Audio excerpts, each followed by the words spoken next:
अनुपम जी नमस्कार, बहुत स्वागत है आपका मेरे शो में। नमस्कार। नमस्कार, अनुपम नमस्कार जी, मंजू जी। मॉनसून सेशन में काफ़ी अजीबो-गरीब दृश्य देखने को मिल रहे हैं। राहुल गांधी सदन में वेल को एक तरह से कुश्ती का अखाड़ा बनाने पे तुले हुए हैं क्या? क्योंकि जिस तरीके से रवनीत बिट्टू और चन्नी में जो झेझे हुई, उससे पहले वो रवनीत बिट्टू को बुला रहे थे वेल में कि आओ इधर, तब देखते हैं। यानी कि ये सब हो क्या रहा है? देखिए, सदन में तो बहस होती रहती, कोई नई बात नहीं है। और कांग्रेस पार्टी तो लगातार पिछले 10 साल से पार्लियामेंट को अखाड़ा बनाए हुए है। लेकिन जो चिंता की बात है वो ये है कि राहुल गांधी नेता विपक्ष होने के बाद जिस तरह लोगों को वेल में आमंत्रित कर रहे थे, ललकार रहे थे बिट्टू को, उनसे कह रहे थे आओ वेल में आओ, मैं तुम्हें देख लूंगा, तो ये बात थोड़ा सा बहुत चिंताजनक है। इसके पहले भी एक वीडियो आया था, उसमें हमने देखा था कि यही काम सोनिया गांधी कर रही थी। जी। तो नेता विपक्ष अगर अपने पक्ष और सरकारी पक्ष के लोगों को वेल में बुला के चुनौती दे कि आओ भाई लड़ो आके, तो फिर ये बड़ी दुर्भाग्यपूर्ण स्थिति है। और अगर यही हालात रहे और मोहब्बत की दुकान ऐसे ही चलती रही, तो आप मान कर चलें कि फिर सदन में हम पटका पटकी जैसा माहौल देखेंगे। वो बड़ा दुर्भाग्यपूर्ण होगा, क्योंकि मैंने ये माहौल उत्तर प्रदेश विधानसभा में देखा। जी। और 2 बार वहाँ पे मारपीट हुई, और संयोग की बात है कि दोनों ही बार पत्रकार दीर्घा में मैं मौजूद था। तो मैं आपसे बता सकता हूँ कि ये बड़ा ही दुर्भाग्यपूर्ण सीन था। और मैं तो यही चाहूँगा कि भाई संसद में ऐसा ना हो तो बेहतर है। लेकिन राहुल गांधी का जो अंदाज है, उनकी जो मोहब्बत की दुकान चल रही है, अब आप इसी को देख लें कि 15 महीने में 1200 किसानों ने आत्महत्या कर ली कर्नाटक में। राहुल गांधी उसको नहीं देख रहे हैं, उससे उनका कोई मतलब ही नहीं है। वो, क्योंकि अब नेता विपक्ष आप बन जाते हैं तो जाहिर सी बात है, आपको संसद के अंदर कमरा मिल जाता है, स्टाफ मिल जाता है, सब कुछ मिल जाता है। तो इस चीज़ का वो दुरुपयोग कर रहे हैं, और ऐसा दुरुपयोग कर रहे हैं कि वहाँ पे वो उन किसानों को बुलाकर मिल रहे हैं। और अम, ऐसे किसानों को बुलाकर मिल रहे हैं जो कि सीधे सीधे खालिस्तानी आंदोलन में लिप्त रहे हैं। बल्कि मैंने एक ट्वीट किया था, मैंने दिखाया था कि उसमें जिन किसान नेताओं से वो मिल रहे हैं, वो किसान नेता अपनी छुट्टी मनाने दुबई में बुर्ज खलीफा के सामने अपनी फोटो ट्वीट करते हैं। तो साहब, ऐसे किसानों से मिलने का समय है आपके पास, उनको संसद में घुसेड़ देने का समय है आपके पास।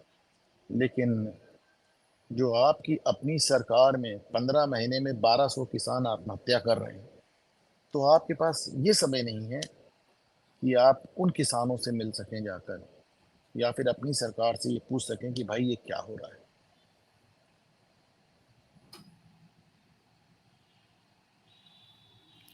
और ये जो चन्नी ने अमृतपाल के लिए कहा है, इसे कैसे देखते हैं? वो ये चाहते हैं कि उनको तो जेल से रिहा कर दिया जाए और उनके बगल में बैठे सदन में आकर के, यही चाह रहे हैं ना वो? देखिए, अमृतपाल का तो पूरा उनका कैंपेन ही ऐसे रहा है। खालिस्तान के नाम पे वो करते हैं।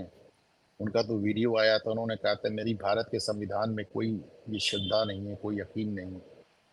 वही सब ऐसे ही लोग हैं, जब इनको पासपोर्ट बनाना होता है और कनाडा जाना होता है, तो भारत और भारत के संविधान दोनों में अपनी श्रद्धा जता देते हैं। वही हुर्रियत कॉन्फ्रेंस और कश्मीरी नेताओं की तरह। और बाकी समय इनको ना भारत में श्रद्धा है, ना भारतीय संविधान में श्रद्धा है। तो इस तरह करके चीज़ें होती रहती हैं। और ऐसे अमृतपाल को जब चन्नी रिहा करने के लिए कहते हैं, उनको संसद में बुलाने के लिए कहते हैं, तो आप समझिए कि पंजाब में इस समय होड़ लगी हुई है आम आदमी पार्टी और कांग्रेस के बीच में कि कौन कितना ज़्यादा खालिस्तानियों को प्रमोट कर सकता है। अकाली दल पहले से खालिस्तानियों के प्रति सॉफ्ट रहा है। तो अब बड़ी बुरी स्थिति आ गई है, जब से केजरीवाल वहाँ पहुँचे हैं, जी। तब से आम आदमी पार्टी भी इसमें लगी हुई है, कांग्रेस पार्टी भी लगी हुई है।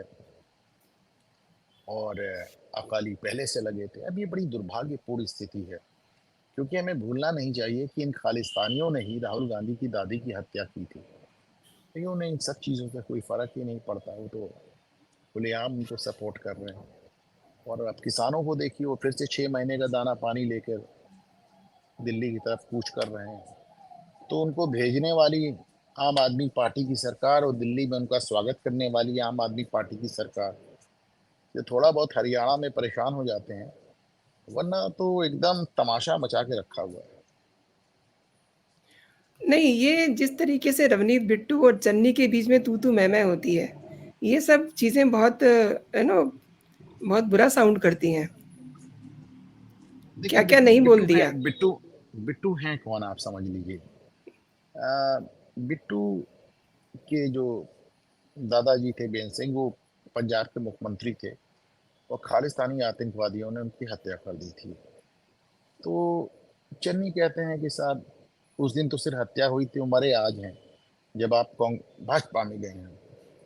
तो बिट्टू पलट के उनको धो डालते हैं, बताते हैं कि साहब, चन्नी से ज़्यादा भ्रष्ट आदमी कोई पंजाब में है ही नहीं। और कुछ गोरी चमड़ी का जिक्र हुआ था, तो उन्होंने कहा दिया कि साहब, गोरी मेम सोनिया गांधी से ज़्यादा गोरी मेम कौन है। जी। तो ऐसे करके वो एकदम एकदम सबको धोना शुरू कर देते हैं।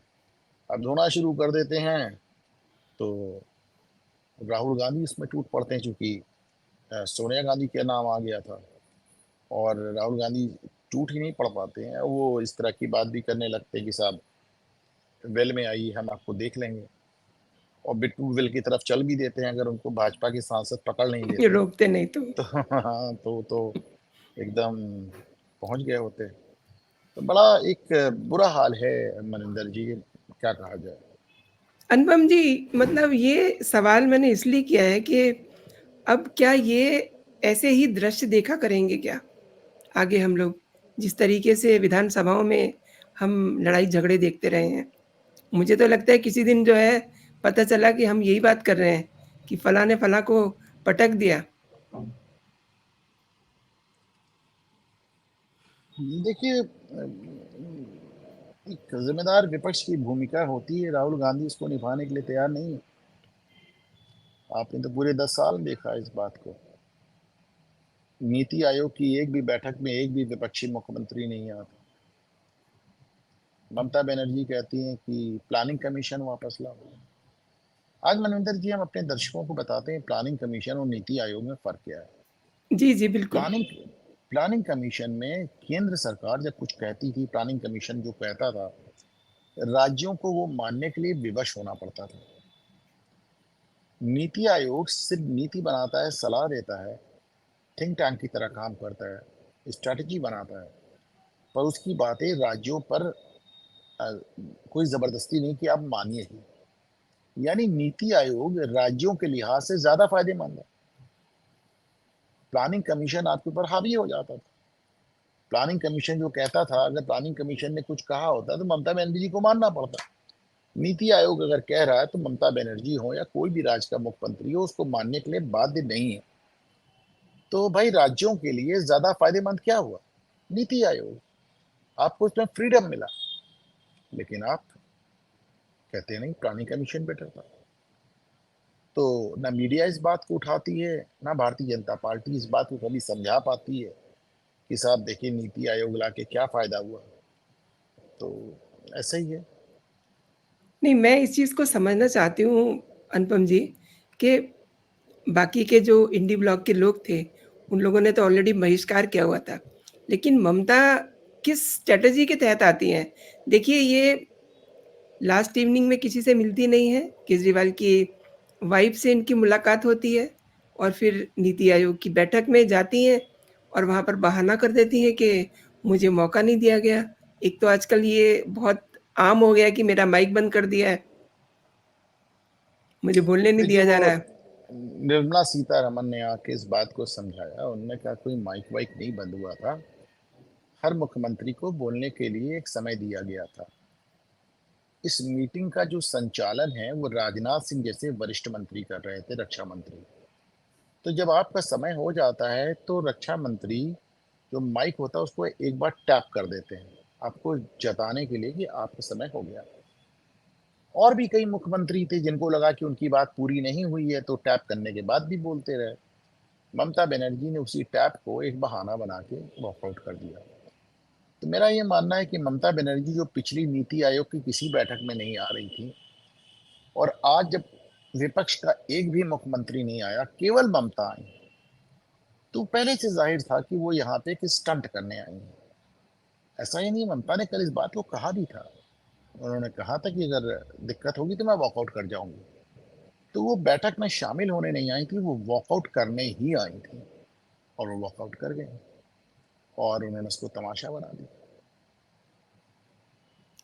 योगी जी को लेकर के कई तरह की चर्चाएँ चल रही हैं और शीर्ष नेतृत्व ये कह रहा है कि योगी जी कहीं जा नहीं रहे हैं। लास्ट शो में भी आपने भी ये कहा था कि योगी जी कहीं नहीं जा रहे। लेकिन ये मतलब कुछ ना कुछ चल रहा है, चिट्ठीबाज़ी चल रही है। अब जो 14 तारीख को बैठक हुई थी, उसमें जो कुछ कहा गया, अभी तक जारी है। अब इसमें अखिलेश यादव की भी एंट्री हो गई है। वो भी बड़े मज़े ले रहे हैं, कमेंटबाज़ी कर रहे हैं। योगी को मुख्यमंत्री बने 7 साल हुआ है, जी, और 6 साल से उनके जाने की खबर चल रही है। पिछले 5 साल तो मैं ही हर चैनल पे, आपके चैनल पे भी कहता रहा हूँ, साहब योगी कहीं नहीं जा रहे हैं। जी, लेकिन अब वो तमाम लोग हैं जिनकी रोजी रोटी ही इस तरह की कहानियों से चलती है, जहाँ रोज, अब जब से अल्पमत की सरकार आई है नरेंद्र मोदी की, तो आप मान कर चलें कि इन चैनलों पर रोज सरकार गिराई जाएगी मोदी की, और रोज योगी को निकाला जाएगा। वो चल रहा है, लगातार चल रहा है। और मैं तो हमेशा कहता रहा हूँ कि योगी कहीं नहीं जा रहे हैं। और आज योगी दिल्ली में है, केशव मौर्य भी दिल्ली में है, ब्रजेश पाठक भी दिल्ली में है। आज माना जा रहा है योगी की प्रधानमंत्री से मुलाकात भी होगी। लेकिन अभी तक जो मीडिया में खबरें आ रही हैं, वो तो यही सब कह रही हैं कि साहब केशव मौर्य और ब्रजेश पाठक, वो सबको कह दिया गया है कि भाई उटपटांग हरकतें मत करो, पार्टी का नुकसान नहीं करो, और अनुशासित होकर रहो, योगी जी कहीं नहीं जा रहे। लेकिन अनुपम जी, सवाल ये है ना कि राजनीति फिर भी जारी है, बयानबाज़ी फिर भी जारी है। हालाँकि आपने ये भी नोटिस किया होगा कि पिछले कुछ दिनों से योगी जी सब लोगों से मिल भी रहे हैं, बात भी कर रहे हैं, अपने कार्यकर्ताओं को भी बूस्ट अप कर रहे हैं, विधायकों से भी बातचीत कर रहे हैं। तो फिर ये बयानबाज़ी क्यों? मतलब इस पे ऊपर से भी कुछ कहा नहीं जा रहा ना? नहीं, कह तो रहे हैं जेपी, देखिए रोज कब तक जवाब दिया जाए। जेपी नड्डा ने इसमें चुनाव के बाद एक बड़ा विस्तार से जवाब दिया था कि योगी जी एक अत्यंत ही लोकप्रिय मुख्यमंत्री हैं, और उनको कहीं नहीं हटाया जा रहा है। और अभी कल हमने देखा, स्टेट प्रेसिडेंट का बयान आया, भूपेंद्र चौधरी का बयान आया। लेकिन अब विपक्ष भी क्या करे भाई, और खास तौर से विपक्ष से ज्यादा वो तमाम जो यूट्यूबर्स और वो जो नैरेटिव बनाने वाले लोग बैठे हुए हैं, तो उन्हें भी तो कुछ कहना है ना, कुछ करना है। तो वो तो 5 साल 6 साल से योगी जी को दफा कर रहे हैं। और मैं मानता हूं कि आज मुझे लगता है कि हाँ, भारतीय जनता पार्टी इसमें कुछ ज्यादा मजबूती के साथ बयान दे सकती है। देखो, तमाशे बंद करो, जो हमारा मुख्यमंत्री वो बना रहेगा। तो जब, हालांकि इसमें मैंने कहा ना, जेपी नड्डा ने बयान दिया था, लेकिन उन्होंने भी बयान दिया चुनाव के आखिरी दिन जब वोट पड़ गया। नहीं, चुनाव के बीच में बयान आना चाहिए था। तो अभी जैसे नीति आयोग के संदर्भ में मैं कह रहा था कि भारतीय जनता पार्टी जिस तरह से इन्हें अपनी सफाई, अपनी बात रखनी चाहिए, ये अभी तक उसमें कमजोर साबित हो रहे हैं मनविंदर जी। क्योंकि अनुपम जी, बात ये है ना, जो एक अलग तरीके का नैरेटिव सेट करने वाला मीडिया है, वो अपना ठीक-ठाक रोल निभा रहा है, ताकि शोर-सा मचा रहे। लेकिन इसका खंडन किया जाना चाहिए ना कि ये चीज़ ऐसे नहीं है, ऐसे होनी चाहिए। जिसके लिए आप कह रहे हैं कि भई कितनी बार खंडन किया जाए, कितनी बार टॉप लीडर जो हैं इस पे बात करें। लेकिन लोगों को एक फ़ील आना चाहिए ना, एक मैसेज जाना चाहिए। भाई, मुझे लगता है कि जेपी नड्डा की नहीं, अगर अमित शाह की तरफ से एक खंडन आ जाए तो उसका थोड़ा ज्यादा असर पड़ेगा, क्योंकि जब भी योगी के हटने की बात होती है, तो यही कहा जाता है कि अमित शाह उनको हटा रहे हैं, अमित हुँ, शाह हुँ। साजिश कर रहे हैं, क्योंकि प्रधानमंत्री नरेंद्र मोदी के उत्तराधिकार की जंग है। जहाँ तक मोदी का सवाल है, 2022 के विधानसभा चुनावों में ये योगी को हटाए जाने वाली अफ़वाह इस कदर फैली थी कि प्रधानमंत्री नरेंद्र मोदी ने योगी आदित्यनाथ को राजभवन में बुलाकर उनके कंधे पर हाथ रखकर बातें करते हुए फ़ोटो सेशन कराया और फिर वो फ़ोटोग्राफ्स मीडिया को दिए गए। तो प्रधानमंत्री एक तरह से अपनी बात कह चुके हैं। लगातार वो हर सभा में योगी की तारीफ़ करते रहे हैं, योगी मॉडल का ज़िक्र करते रहे हैं। जेपी नड्डा से बयान आ चुका है। अगर उसके बाद भी लोग फैला रहे हैं तो फैला ही रहे हैं और इतनी बड़ी मात्रा में फैला रहे हैं कि भाजपा समर्थक भी इस बात को लेके पूरा संशय में, पूरा डाउट में रहते हैं कि योगी जी जा रहे हैं। ठीक इसको कह रहे आप हैं आप। विपक्षी इसको आप विपक्षी प्रोपेगेंडा की जीत मान सकती हैं। उसीलिए मैं बात कर रही थी ना कि मीडिया को जो एक अलग किस्म का नैरेटिव सेट कर रहे हैं, उस पे कहीं तो लगाम लगनी चाहिए। 10 सीटों पर उपचुनाव भी होना है और हालाँकि योगी जी कह रहे हैं कि 10 की 10 सीटें जीतेंगे। लेकिन आपकी मैं टिप्पणी चाहूँगी इन 10 सीटों पर क्या स्टेटस रहेगा? क्या देखते हैं आप? देखिए, जो जिन 10 सीटों पर उपचुनाव हो रहा है, वो 5 तो समाजवादी पार्टी की हैं। उस पे पिछली बार 2022 में समाजवादी पार्टी जीती थी। 3 सीट भारतीय जनता पार्टी की हैं, 1 सीट जयंत चौधरी की है और 1 सीट संजय निषाद की, निषाद पार्टी। तो ऐसे में अगर योगी 3 सीटें अपनी जीत लेते हैं, 2 सीटें अपने सहयोगियों की जीत लेते हैं, यदि वो 5 सीटें भी जीत लेते हैं तो 100% रिकॉर्ड हो जाएगा। इन 5 के अलावा अगर वो समाजवादी पार्टी के खेमे से 5 में से 1 सीट भी निकाल लेते हैं, तो इसे बड़ी जीत माना जाएगा, मनिंदर जी। अब ये भी बात देखने की है कि प्रधानमंत्री नरेंद्र मोदी ने एक नारा दिया, सबका साथ, सबका विकास, लेकिन उस पे देखिए कितने अच्छे से अमल भी हुआ।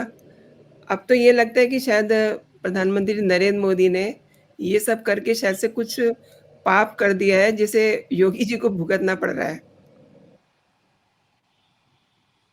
नहीं, योगी जी को कैसे भुगतना पड़ रहा है, मैं समझा नहीं मनिंदर जी। देखिए, जहाँ सबसे ज़्यादा नुकसान हुआ है, वो तो उत्तर प्रदेश है ना। अब वजह चाहे कुछ तो भी उस हो, तो उसमें प्रधानमंत्री का रोल क्या रहा? उन्होंने सभाएँ की, वहाँ सबको देखिए उस पे उन्होंने इम्प्लीमेंटेशन भी किया, सबका विकास भी किया उन्होंने, लेकिन वोट किसको दिया? देखिए, बात समझिए, बात केवल मुसलमानों के वोट से तो नहीं भाजपा हारी ना। इसको समझिए, चुनाव जो लड़े जाते हैं, जो हारे जाते हैं, जो जीते जाते हैं, वो विकास के मुद्दे पे नहीं होते। चंद्रबाबू नायडू ने अपने ज़माने में आंध्र प्रदेश का अद्भुत विकास किया था। हैदराबाद को साइबराबाद बना दिया था। आज जो आपको नज़र आता, शीला दीक्षित ने दिल्ली का अद्भुत विकास किया था, लेकिन ये सब चुनाव हारे। तो चुनाव विकास के मुद्दे पे हारे जीते नहीं जाते। चुनाव लड़ने के लिए एक भावनात्मक मुद्दा चाहिए, इमोशनल इशू जिसे कहते हैं। और जितने भावनात्मक तीर भारतीय जनता पार्टी के तरकश में थे, वो सब चल गए थे। उन्होंने कहा था 370 हटा देंगे, उन्होंने हटा दिया। मगर ट्रिपल तलाक हटा देंगे, उन्होंने हटा दिया। राम मंदिर बना देंगे, उन्होंने बना दिया। सीरा बले लागू कर देंगे, उन्होंने कर दिया। यूनिफॉर्म सिविल कोड लागू कर देंगे, 2 स्टेट्स में लागू हो गया। तो मतलब उन्होंने जितना, एक तरह से मानिए कि उन्होंने जो अपना मैनिफेस्टो में जो वादे थे, वो सब पूरे कर दिए। अब उनके पास कोई नया भावनात्मक मुद्दा नहीं है, जिसको लेके उस बार वो चुनाव में जा पाते।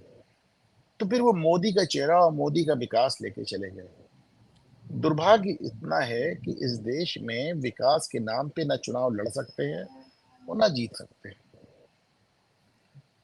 उनके विकास की बात का, उनके विकास के नारे का, उनके विकास के नैरेटिव का जवाब विपक्ष ने जातिगत जनगणना, संविधान खतरे में, वगैरह वगैरह इस तरह की बातों से दिया। तो ये एक दुर्भाग्य है कि जब आप विकास पे चुनाव नहीं जीत पाते, क्योंकि इस बात से तो मुझे लगता है कि वो कोई इनकार नहीं करेगा कि पिछले 10 सालों में तमाम क्षेत्रों में जिस तरह का डेवलपमेंट हम लोगों ने देखा, वो अभूतपूर्व इससे पहले कभी नहीं हुआ। चाहे वो इंफ्रास्ट्रक्चर हो, चाहे कोई और एरिया।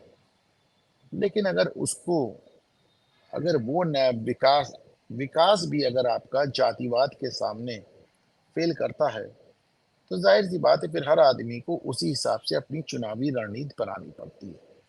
और फिर आप कहते हैं कि साहब देखिए आप तो धर्म की बात कर रहे हैं, आप जाति की बात कर रहे हैं। मनिंदर जी। अभी सीएम योगी ने केशव मौर्य को हराने वाली पल्लवी पटेल से भी मुलाकात की है। इससे एक नए तरीके की चर्चा शुरू हो गई है। आप कैसे डिफाइन करते हैं इसको? कुछ दम है इसमें? नहीं देखिए ऐसा है कि केशव मौर्य, उनकी महत्वाकांक्षा अपनी जगह है क्योंकि 2017 में जब भारतीय जनता पार्टी चुनाव जीती थी, उस समय भाजपा के कुछ महीने वो अध्यक्ष थे। लेकिन उसके बाद वो अपनी सीट हार जाते हैं। अपने ज़िले में कौशाम्बी में 3 सीट होती, वो तीनों हार जाते हैं विधानसभा की। लोकसभा की 1 सीट होती, वो भी हार जाते हैं। यानी अपनी सीट हार गए, अपना ज़िला हार गए, अपनी लोकसभा हार गए। फिर मौर्य और कुशवाहा वोट पे आपसे ज़्यादा बड़े ठेकेदार निकल आते हैं, स्वामी प्रसाद मौर्य और बाबू सिंह कुशवाहा। तो यानी आप अपनी सीट नहीं निकाल पाए, अपना ज़िला नहीं बचा पाए, अपनी लोकसभा नहीं बचा पाए और तो और अपनी जाति के वोटों को भी अपने साथ नहीं जोड़ पाए। ऐसे में आपका जो ये मुख्यमंत्री का दावा अपने आप में बहुत कमज़ोर होता है। लेकिन उत्तर भारत में इस समय ओबीसी नाम की राजनीति चल रही है कि अगर आप पिछड़े नहीं हैं, तो फिर आप में कोई दम नहीं है। तो योगी आदित्यनाथ चूँकि तथाकथित सवर्ण समाज से आते हैं, क्योंकि वो उनके ऊपर पिछड़े का सर्टिफ़िकेट नहीं है, तो केशव मौर्य का दावा आज भी कायम है। परंतु मुझे किसी से भी पूछा जाए कि जो आप अपनी सीट नहीं बचा पाए, अपना ज़िला नहीं बचा पाए, अपनी लोकसभा नहीं बचा पाए, आप न्यूकमर से हार गए, पल्लवी पटेल से, आप अपनी जाति का वोट नहीं ले पाए, तो फिर किस आधार पे और किस हक से आप माँग रहे हैं? ज़ाहिर-सी बात है जब केशव मौर्य जो कि पॉलिटिकली इतना कमज़ोर हैं, वो भी अगर मुख्यमंत्री पद का दावा सालों-साल करते जाते हैं, तो उसमें पहली चीज़ यही समझ में आती है कि साहब फिर ये आदमी किसकी शह पे कूद रहे हैं? किसकी शह? तो फिर वही फिर बात घूम फिर के गृह मंत्री के दरवाजे तक पहुंच जाती है। लेकिन भारतीय जनता पार्टी को इस बात का एहसास है कि इस गुटबाजी में उत्तर प्रदेश में उन्हें जो नुकसान हुआ है, जो 35 सीटें उन्होंने उत्तर प्रदेश में खोई हैं, उन्हीं 35 सीटों से उनका बहुमत रुक गया केंद्र में। तो इसके चलते इस बार योगी आदित्यनाथ को एकदम फ्री हैंड दिया गया है। ज़माने बाद उनको उनका मनपसंद चीफ सेक्रेटरी दिया गया है मनोज कुमार सिंह, डीजीपी उनके मनपसंद का है। और इस बार योगी आदित्यनाथ को बोला गया है कि साहब पूरा उपचुनाव आप अपने हिसाब से लड़ें, केंद्र का इसमें कोई दखल नहीं होगा। अनुपम जी, आपने बहुत बड़ी बात की है। अब जो मीटिंग है, दिल्ली दिल्ली की जो मीटिंग चल रही है, उसके बारे में आपसे मैं टिप्पणी चाहूँगी। क्या एज़्यूम करते हैं आप? नहीं, मेरी जानकारी तो यही है कि जो दिल्ली में मीटिंग हो रही है, वो जो राज्य में तमाशा हो रहा है, उसी को ख़त्म करने के लिए है। प्रयास हो रहा है कि केशव मौर्य को अनुशासनहीनता से बचाया जा सके। लेकिन आप एक बात और जान लें कि भारतीय जनता पार्टी की मजबूरी है कि उनके पास उत्तर प्रदेश में कोई और पिछड़ा चेहरा बड़ा है नहीं। केशव मौर्य भी हार गए, तो उनके पास कोई पिछड़ा चेहरा है ही नहीं। तो झक मार के इसलिए उनको केशव मौर्य के हारने के बावजूद उनको डिप्टी चीफ मिनिस्टर बनाना पड़ा। ऐसे में केशव मौर्य को आप बहुत ज़्यादा नज़रअंदाज नहीं कर सकते। आपके पास कोई पिछड़ा चेहरा नहीं। आपने स्वतंत्र देव सिंह पे दांव लगाया, पर वो नहीं चला। आपने भूपेंद्र चौधरी पर दांव लगाया, वो नहीं चला। अनिल राजभर पे दांव लगाया, वो नहीं चला। तो ऐसे में आपको इतना तो करना पड़ेगा।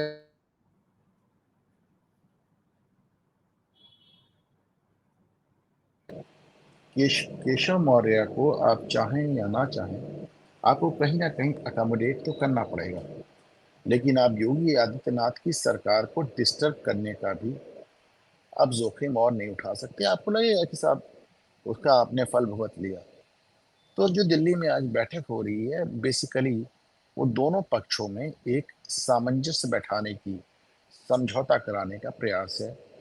और मैं मान के चलता हूँ कि आज के बाद शायद इस तरह की चर्चाओं पर विराम लग जाएगा। आज के बाद माने जो अखिलेश यादव कह रहे हैं कि पासवर्ड ब्ला-ब्ला इन सब अखिलेश चीज़ों पे अखिलेश यादव क्या कह रहे हैं उसका कोई मतलब ही नहीं है। फिर से कह रहा हूँ कि अगर अम, भारतीय जनता पार्टी अगर अपने इंटरनल जो डिफरेंसेस है उनको ठीक कर लेगी, तो फिर अखिलेश क्या कह रहे हैं और केजरीवाल क्या कह रहे हैं उसका कोई मतलब नहीं रह जाएगा। आपने केजरीवाल का नाम लिया, तो उनका भी 30 जुलाई को उनके सपोर्ट में इंडी ब्लॉक के लोग इकट्ठा हो रहे हैं जंतर-मंतर पे। क्या आपको लगता है कि इंडी ब्लॉक में उतनी एकता है कि वो सब पहुँचेंगे वहाँ? देखिए, ये एकता उनकी आपस में नहीं आई है, एकता उनकी भाजपा के खिलाफ है। क्योंकि वो भाजपा से नहीं लड़ पा रहे हैं इसलिए वो एक हो गए हैं, उसमें कौन-सी बड़ी बात है। आप आज जब यही लोग और एकता भी कैसी एकता? ये वही केजरीवाल हैं जिन्होंने तो अपना गठबंधन ही तोड़ लिया चुनाव में हार के जी, बाद। जी। जी, जी। बल्कि उन्होंने तो चुनाव के बीच में ही कह दिया था कि हमारा गठबंधन सिर्फ दिल्ली तक सीमित है, हम आपसे पंजाब में कोई गठबंधन नहीं करेंगे। इतनी करारी हार के बाद उन्होंने अपना गठबंधन भी तोड़ लिया। लेकिन विपक्ष को मुद्दा चाहिए नरेंद्र मोदी को घेरने के लिए। केजरीवाल सिर्फ एक बहाना है। जब अमृतपाल सिंह का बहाना लिया जा सकता है, तो केजरीवाल का क्यों नहीं, अमीना जी? बिल्कुल सही कह रहे हैं। केजरीवाल का बहाना क्यों क्योंकि अमृतपाल प्लस खालिस्तानी प्लस केजरीवाल ये सब लोग एक ही थाली के तो चट्टे-बट्टे हैं। अब इनको सपोर्ट करने के लिए ये सब लोग इकट्ठे हो रहे हैं। तो देखिए देश किस ओर ये लेकर के जा रहे हैं, सोचने की बात ये है। अनुपम जी आपने मेरे शो के लिए समय दिया, बहुत-बहुत धन्यवाद आपका। नमस्कार। बहुत शुक्रिया, बहुत नमस्कार। जय हिंद, जय भारत। जय हिंद।